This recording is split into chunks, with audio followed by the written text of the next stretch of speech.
And there was pretty good fighting there.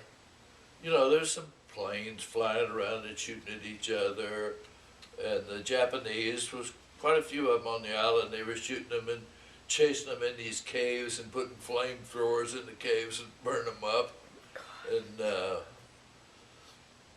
And here I come when the thing went up there. When we went up there, we had like a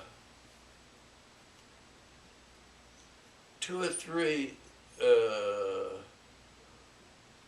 what do you call them? Troop, like a troop thing that could go up on the island, and you let down these things, and the troops would come off on both sides. I forget what you call them. But we also had in with us on the fight were Australians, I think it was. Either Australians or New Zealanders, but it was a pretty good little fight. And here, I came up, I heard mail was coming in. I guess we were leaving Tulagi or something like that. And I was going to wait and come on a destroyer, which was faster than these other boats, but I wanted to wait around to see if mail came. And sure enough, it did. And so I got this destroyer to ride up. So I got off the destroyer, you throw these things and you climb down the rope. I had this bag of letters. And I went ashore and somebody found out that there was mail. Well, our people just stopped fighting, crowded around me to get the mail. Well, this made our commander mad.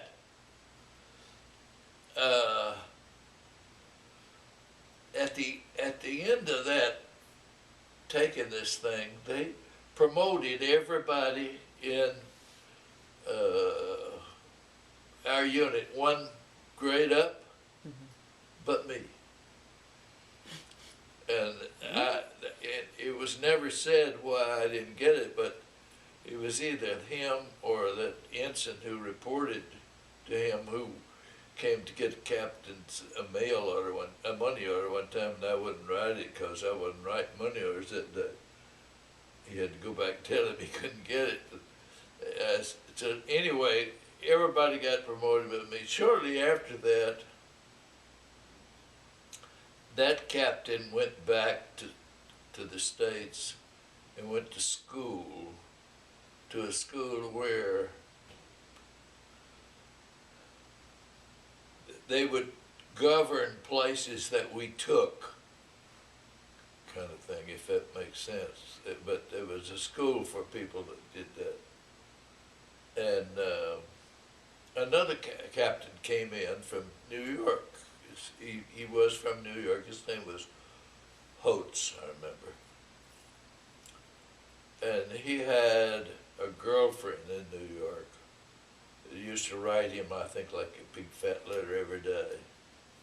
And so when I would get mail, I would take it to him. You know, he's our 3-striper captain.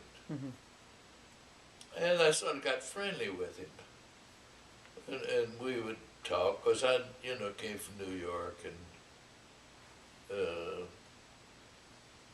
one thing led to another, and I never did remember talking to him about getting cheated out of I think I was first class when he came. Somehow or another I got in 3rd class up to no, he promoted me to 1st class.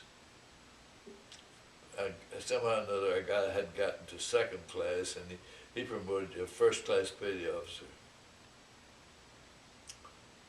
And it wasn't a month after that. And I was up there one day talking to him, and he said, how'd you like to go home? I said, I'd like to, been over here over 2 years. He says, well, I'll tell you what, you can go when you want to. He said, now, I don't have any way for you to go, you have to hitchhike.